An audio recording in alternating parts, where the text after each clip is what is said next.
ক্যারিয়ারের এ পর্যন্ত এসেও ক্যারিয়ারের মোটেও ভাড়া পড়েনি লিওনেল মেসির। আর্জেন্টাইন সুপারস্টার এখনো রয়েছে সেরা ছন্দে। ইন্টার মায়ামির হয়ে আরও একটি স্বীকৃতি পেয়েছে লিওনেল মেসি। 2024 সালের অসাধারণ পারফরম্যান্স স্বরূপ ইন্টার মায়ামিতে সেরা ফুটবলার হিসাবে পুরস্কারের স্বীকৃতি পেয়েছেন।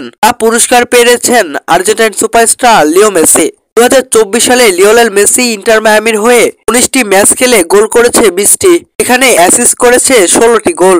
19 ম্যাচে 20 গোল 16 অ্যাসিস্ট, অর্থাৎ সরাসরি 19 ম্যাচে লিওনেল মেসি 26 গোল অবদান রেখেছেন। ইন্টার মায়ামির 26 গোলে লিওনেল মেসির নাম জড়িত। 2024 সালের মোস্ট ভ্যালুয়েবল ফুটবল টুর্নামেন্টের জয়ী নির্বাচিত হয়েছে, যেখানে জয়ী হয়েছেন আর্জেন্টাইন সুপারস্টার। লিওনেল মেসির দারুণ এই স্বীকৃতি চমৎকারভাবে উদযাপন করেছে ইন্টার মায়ামি। লিওনেল মেসির হাতেই তুলে দেওয়া হয়েছে মোস্ট ভ্যালুয়েবল ফুটবলারের পুরস্কার। আর্জেন্টাইন সুপারস্টারের দারুণ স্বীকৃতির খবরটি ইন্টার মায়ামি তাদের নিজস্ব অফিসিয়াল অ্যাকাউন্ট থেকে টুইট করে জানিয়েছে। এখানে পুরস্কার হাতে লিওনেল মেসির একাধিক ছবি পোস্ট করেছে।